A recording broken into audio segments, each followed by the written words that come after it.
is American travel news. Nowadays, being the tight connection between other countries is difficult. Hello, Bill. Yes, good evening to you in Moscow and also in Russia, there in Volgograd specifically. Okay, how are you? I'm very well. I'm just starting the day here. It's early. Okay, Elena, hello. Hi, Alexandra. How are you? I'm good too. So it's already evening here, Yes. as you know. Yes. Oksana, hello. Hello, How are you? I'm glad I'm to see you. so. So. Thanks. Okay, today we are going to speak about differences between countries. Now, for example, Russia and the United States. When it comes to the discussion about where the harmonizing relationship between different countries today becomes more significant than before. People hold various kinds of views. It is high time for us to review the truth behind this issue. I would like to invite you to an interview that I am confident will interest you. Today we have a special guest, Bill Boerum, Chairman Emeritus of Cities International, Washington, D.C. Bill is an international conference speaker. Oksana Maletina, candidate of philological science, assistant professor of the Department of Germanic and Romanic Philology, Belgrade State University. Oksana is a specialist of communication. Madushka Elena, PhD in Education, Director in Educational IT at Institute of Philology and Intercultural Communication, Belgrade State University. Bill, you are an international professional speaker and representative in Russia. Every year, you hold interesting and exciting lectures for students from Russia and different countries. What can you say about the international round table and panels in Belgrade, Russia?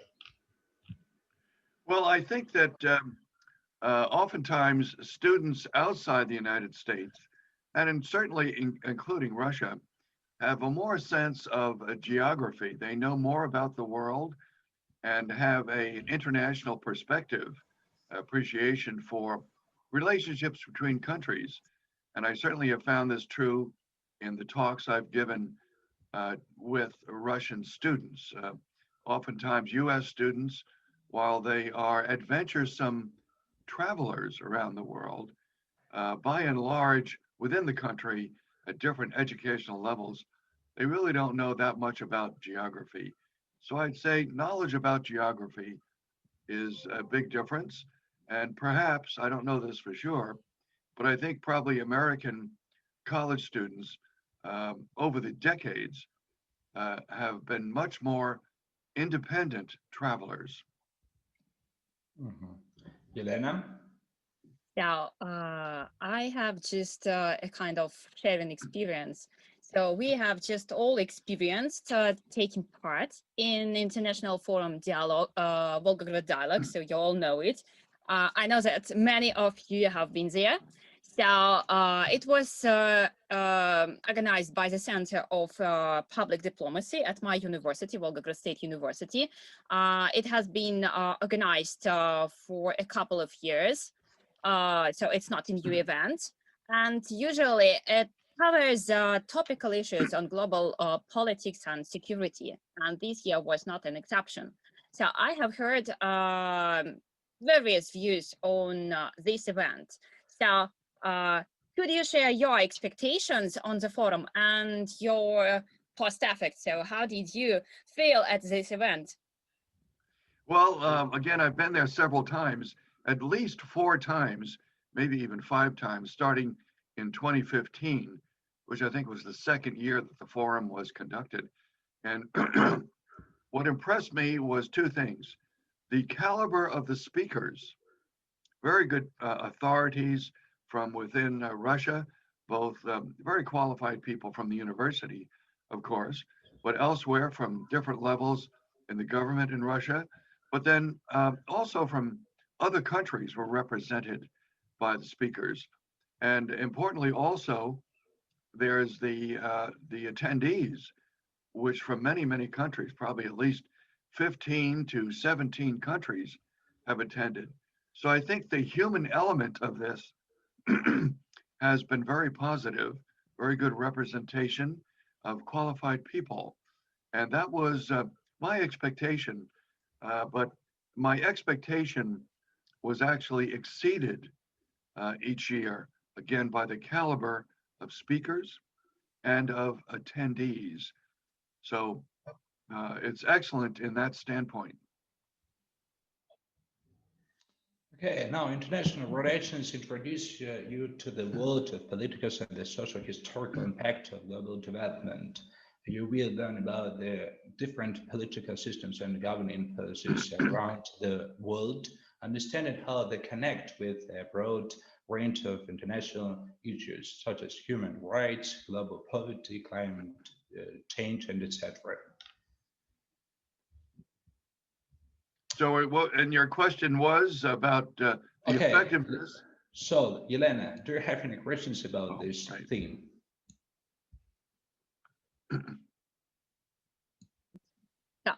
Sorry, my sound was just a bit off. So, as we, as I am a kind of fan of different forums, so I usually ask a lot of questions to people who are around the world because it's the most understandable way how to know how to learn people around the world and how do they treat people around the world, how people about people. So even if we read news, it wouldn't be so close as if we ask each other. So I think that the greatest effect of any international forum is that we can understand that cooperation and internship should be mutual and motivational. If it's not so, it has no positive effect, no visual effect, no real effect as we would like to have it. So the progress cannot be achieved, in fact, if we don't see the picture from the inside out and from the outside inside. So it's needed, of course. And if we attend some forums and talkings, it shouldn't be just attending, because when we just attend, we could just see. But it doesn't mean that only forums can do anything to establish peace around the world and to establish mutual understanding between people all around the world. So it's really important for us, because you know that all around the world nowadays we have some strange activities that may bring not peace to our lives. And I really remember some African people coming to a forum, and if I'm not mistaken, 2017, it was a kind of international youth forum on culture. And there were some African people who attended Russia, and they were really surprised by the fact that Russians are not as described. So we are not warriors. We are not running with guns. We are not trying to kill everyone with swords. You didn't just think of this kind of thing. Nope, I'm not, because I'm Russian, so I live here. I don't expect bears around Russia, so we don't expect Russians saying silly jokes. No, but they expect it because some people told them before going to Russia that we are like that, and they were so surprised. So I couldn't even. I saw it in their big eyes, big open eyes. So wow, it's really cool. We can see it. So when we come back, we share this experience. So we should all come to Russia and see these perfect people. So it's really funny because they really expect it. It's a kind of Vikings, you know, it's a kind of stereotype that Russians is equal to that Russian, the image of a Russian guy is a kind of Viking. So by the way, so I met this kind of stereotype. So have you ever met stereotypes or mistakes about cultural, just some cultural themes? And were they corrected after some kind of forums, meetings, talkings, or cultural exchange programs? So, well, these forums in particular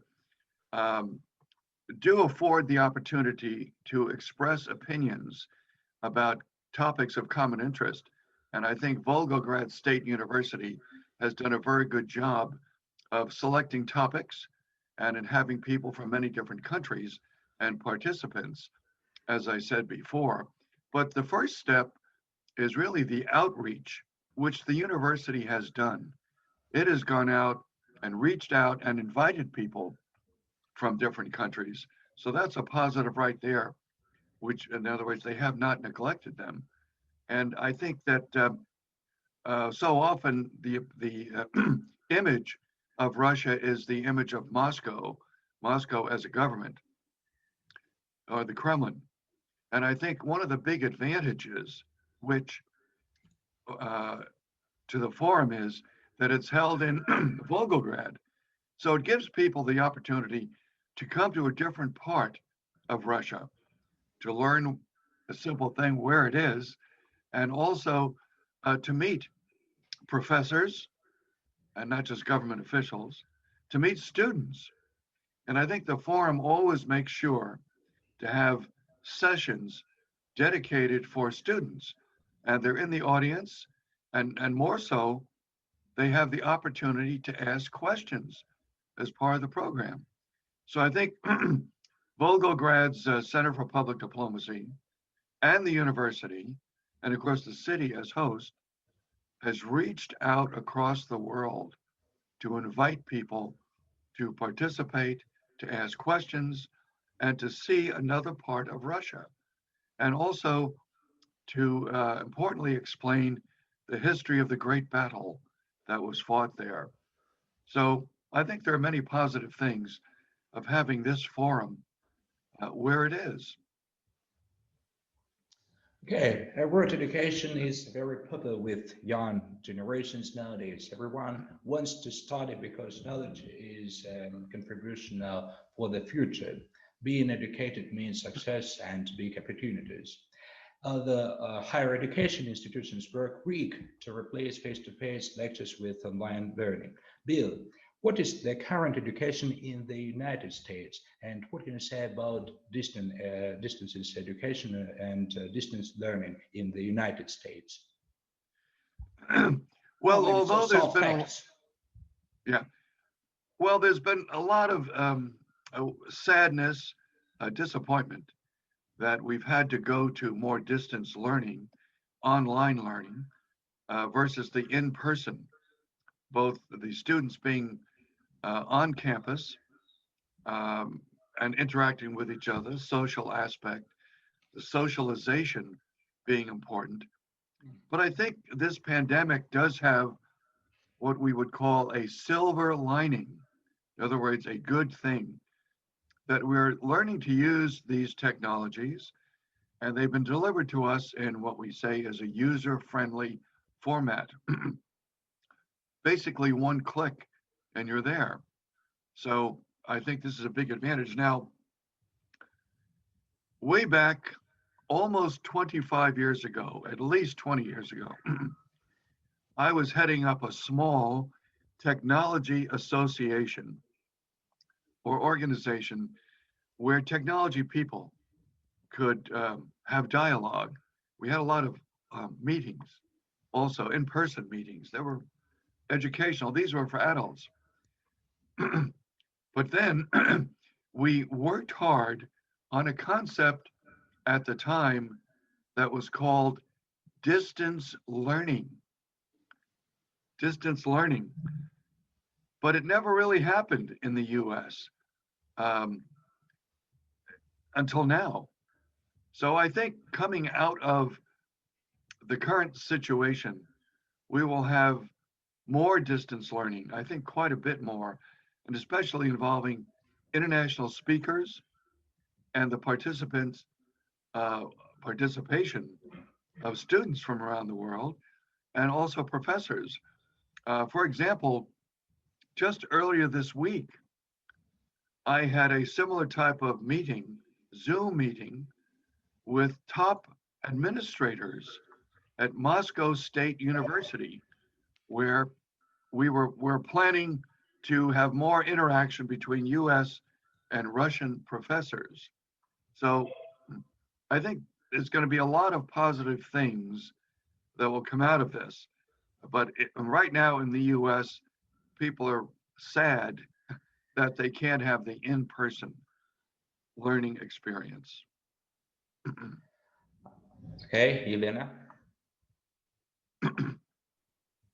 So I can agree that we are all just stuck into distance education, and it's really engaging. So before these 2 years, we had never experienced distance learning in so much, in so much quantity, I think. And today we have to fight against distance education and also to support it.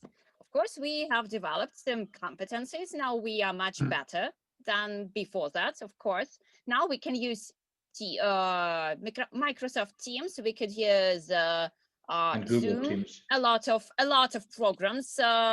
We could use Big Blue Button. My colleagues from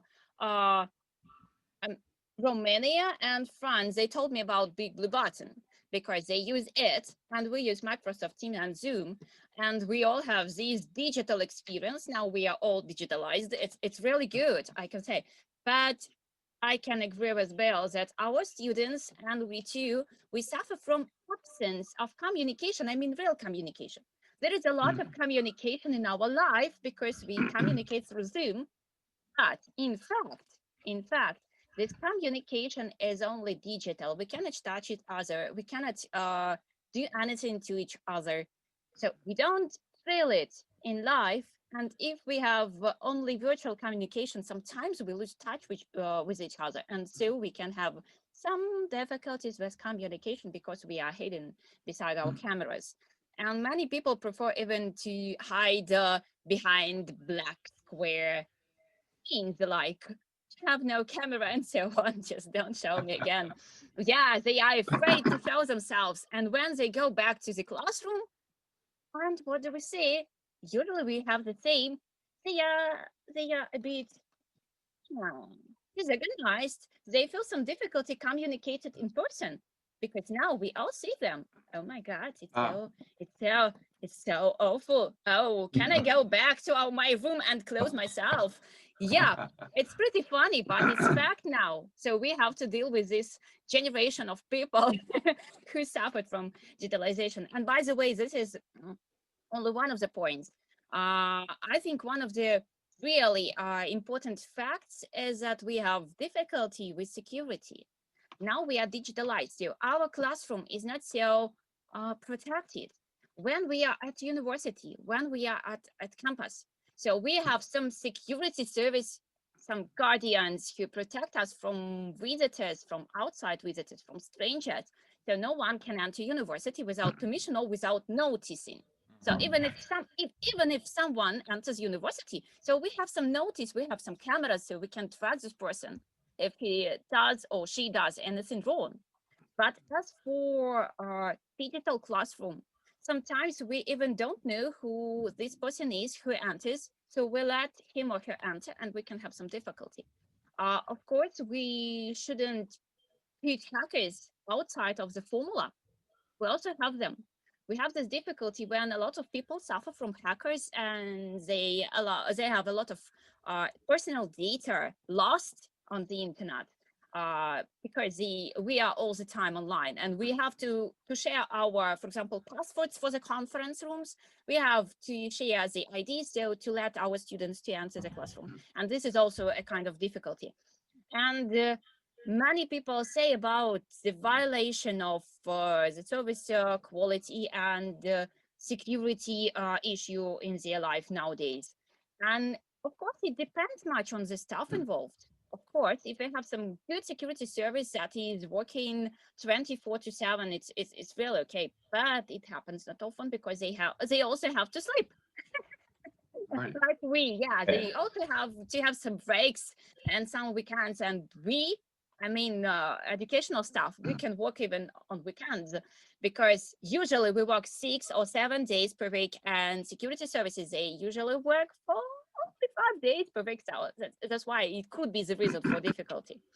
And by the way, there are some articles, some new articles published on the internet, proving my aspect that these all aspects are very important. And a couple of weeks ago, I have heard this kind of thought that USA University, every university in the United States of America, has everything made on the highest level, and no student or teacher suffer from distance education. Of course, first, I doubted this fact because I know that every person, at least one person per country, has some difficulty. So, do these people who publish such kind of information have a kind of mistake?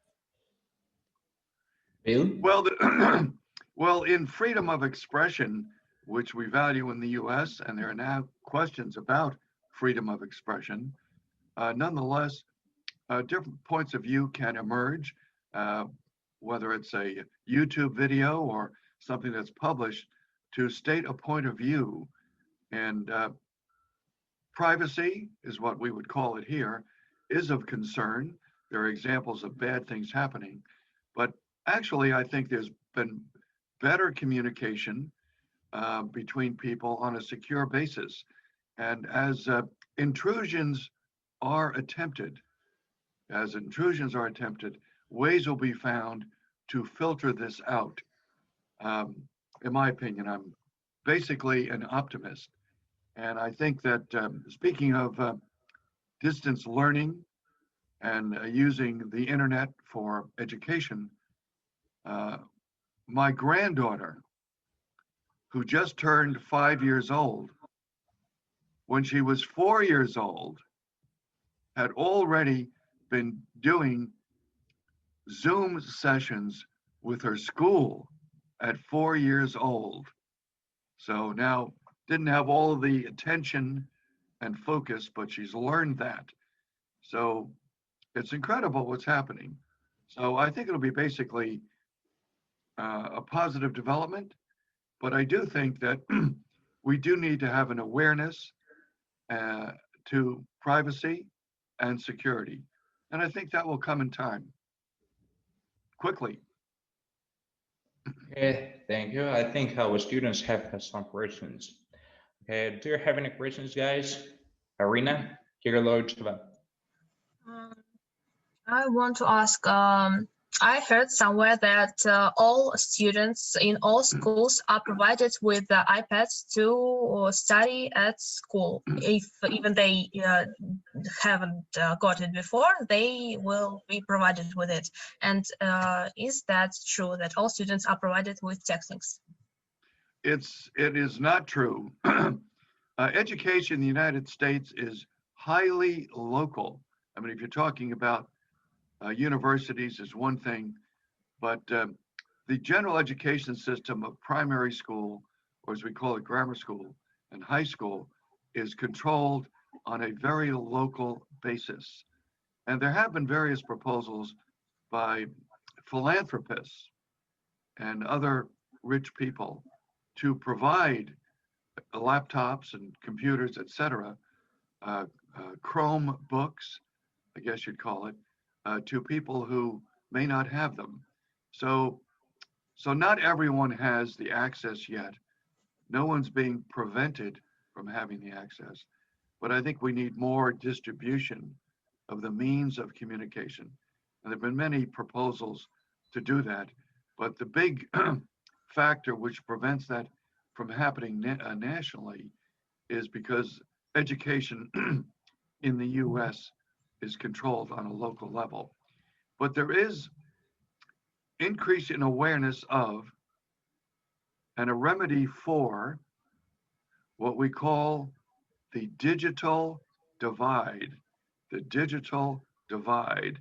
In other words, where access or machines are not available to everyone in society because of the cost, that something has to be done about that. So the awareness is there and steps are taken, but most of them are highly local. Okay. Who will be next?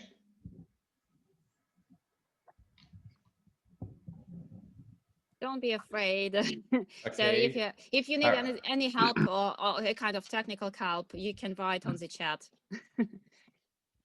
Ksenia, Gabrach, do you have any questions?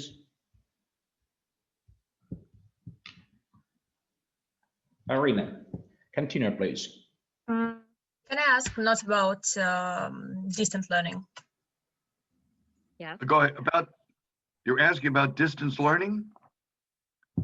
Now, In I what- want to ask you about situation with railways in America, Oh, about this type of transport. well, that's a good question. Um, railroads were very important in the US in the 19th century and going into the 20th century. But the first thing that changed all of that was the mass production of automobiles and low cost production. And then also the financing of buying automobiles. And I'm speaking in a broad and general sense, but I think it is true that the automobile for personal or passenger transportation vastly overtook railroads. And I have the feeling that in Europe, that was not the case, perhaps also in Russia. So I think the US popularized the automobile, mass production, low cost, and very importantly, the financing of automobile purchases was significant. And along with that, something else, which was the relative low cost of gasoline, the fuel for automobiles. So all of those things made rail travel less popular. But it also, there was within the railroad industry, monopolies developed, for one thing. There was unionization of workers that had work rules. So those things tended to, in my view, inhibit innovation and to drive up cost. Okay, so so it was only in the middle of the 20th century, 1960s, 1970s, that it was realized that something needed to be done about the railroad system in the United States, because the rails and the tracks had fallen into disrepair. So some things were done, long story, but that still doesn't, rail transportation for people is not that big in the US. So as big as it may be in Europe, I must say. Another thing I wanted to mention is an important thing that happened in the 1950s and 1960s under President Eisenhower, who was in the 1950s. He, when you speak of Eisenhower today, with decades from his time, believe it or not, he is more known for the number one domestic achievement, which was the building of the interstate highway system. So that made smooth roads, well-designed roads throughout the United States. And this was a great accomplishment. So that took those cars, which were produced, and enabled people to travel throughout the United States. So rail travel is not that important here, and other countries are ahead of us with high-speed rail. So, and we have very little of that. Okay, thank you, Bill. Yana Belikova, do you have any questions? Yes. In America, the population uses mostly credit cards rather than debit cards. How often are there problems with payments from tourists?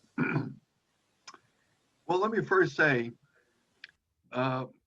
as a former banker, I spent 25 years in the banking industry and also in what's called risk management of losses from credit cards, as an example.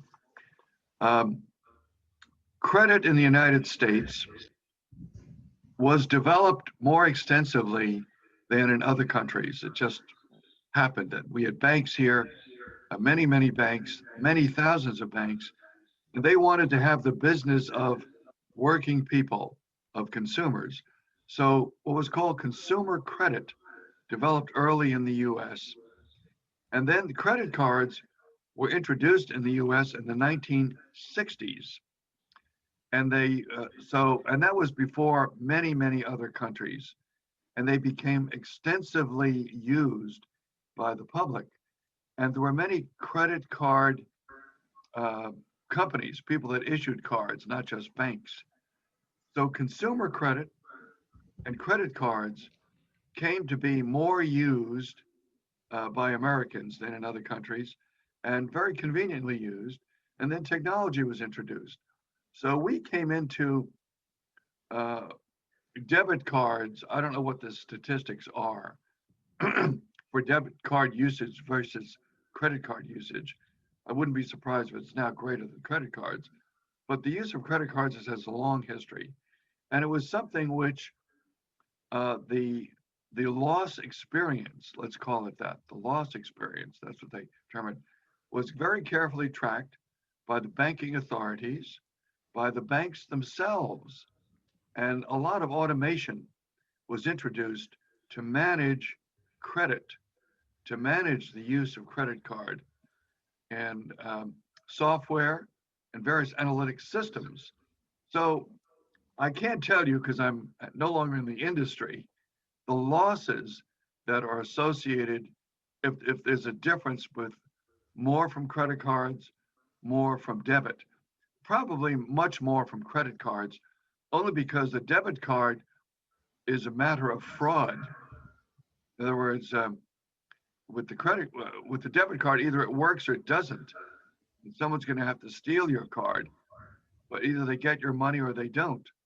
But with credit cards, it's not just a matter of fraud, but it's also a matter of whether the person, if it's used by the correct person, whether they'll pay what's owed. So I would say there are probably more credit losses associated with credit cards versus debit cards. But there are fraud systems that have been developed to manage the risk for the card issuer. As I said, I used to be, in fact, I was with a technology company that sold fraud detection software and that sold and developed software to manage credit.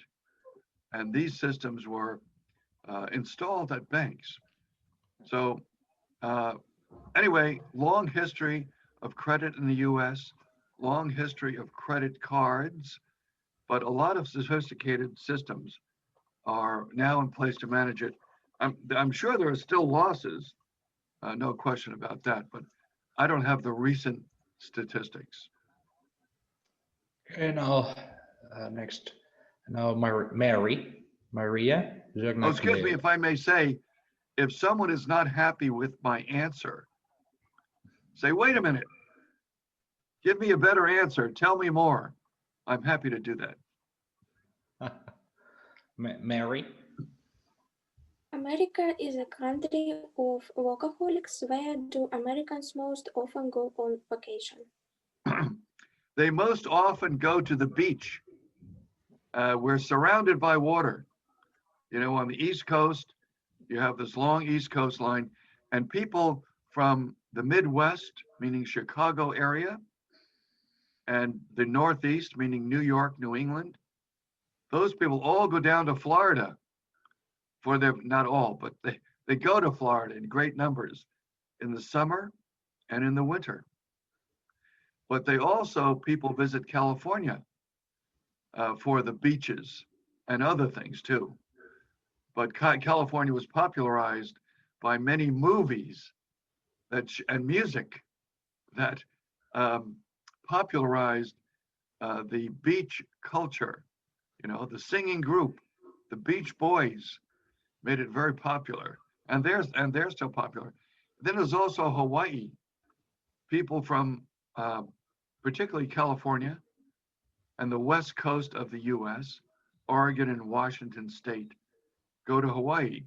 So people like to go to the beach in the U.S.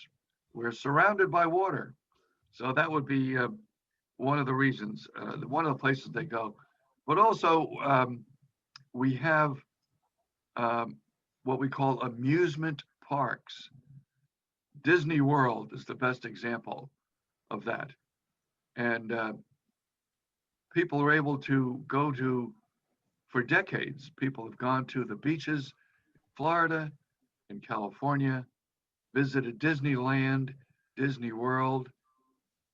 How do they do this? They drive there in many cases. I was talking all about the use of the automobile versus trains. By having an inexpensive car and low gasoline prices compared to Europe and probably maybe Russia, I don't know, people can get around. So I'd say these hardworking Americans go to the beach. Okay, thank you, Veronina. Svetlana. Do you think Silicon Valley will play a role in the development of business tourism in the United States? Yes. Now, you said business tourism. Do you mean the tourism of business people traveling, or do you mean the industry or the business of tourism? If I put that properly, I just want to clarify your question. Do you mean Yes. is Silicon Valley going to In the development of business of the tourism. business tourism? Business, yes. Business You tourism. mean business travel, I mean, Yes. the travel of business people? Well, I think it already has. It has done this. The travel agent industry is gone, mainly because people can buy tickets online. When I started out in business, if I wanted to go on a business trip, I would go to sit down with a travel agent and say, get me from this place to this place. And they would take out a book where it printed all of the routes and they'd look it up. And also because they traveled a lot, these travel agents, they could recommend a hotel in a certain city. All that is gone. The travel agent industry is gone because of what Silicon Valley already did, which was to put, first of all, the purchase of airline tickets online. And that came out of Silicon Valley as such. And now, of course, for business people, they don't need a travel agent to help them. They don't need their secretary. It used to be we'd call to the secretary or bring her over and say, hey, I want to go to New York. Make my travel reservations at the good hotel there. The person does it themselves now. So I think Silicon Valley has had a tremendous impact. And then, of course, there's the whole search aspect, which really makes this happen. The intelligence behind search, which has come out of Silicon Valley. And then there's the advisory. You have TripAdvisor and you have Yelp, which not only has information about facilities that are there, hotels, restaurants, but it gives people the opportunity to talk about their experience. So people can read and see how things went at a hotel or a restaurant where they want to take their client to. So we've already had a tremendous impact. And I remember last year, I was at a conference in Santiago, Chile, the country in South America. And it was a forum that was put on by the United Nations. It was called the World Tourism Association, World Tourism Organization, rather. And one of the speakers said, everything is on this. Everything is on the phone. And that is true. We didn't have to wait till that to find that out. But I'm just saying that that has been another impact of Silicon Valley innovation. And I think I'd like to say something about Silicon Valley.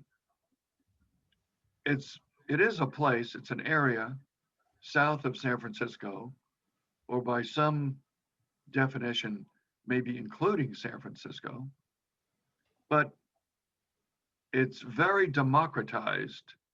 Although there are big companies, the innovation comes from the small companies, from the startups, as we call them. Students, thank you for your attention. It was a very interesting and amazing meeting. I hope that we will meet again and discuss important and interesting issues of education, science, traveling, and other aspects of international relations between different countries, for example, the United States and Russia. Thank you, Bill. Well, thank you very much for this opportunity. And I'm so happy that you had these bright students come up with these questions, these challenging questions. So thank you very much. Thank you, Oksana. Thank you, Elena. Thank you Bye-bye. too. Thank you. Bye. Thank you. See you later. Goodbye. Hope to see you all you. again.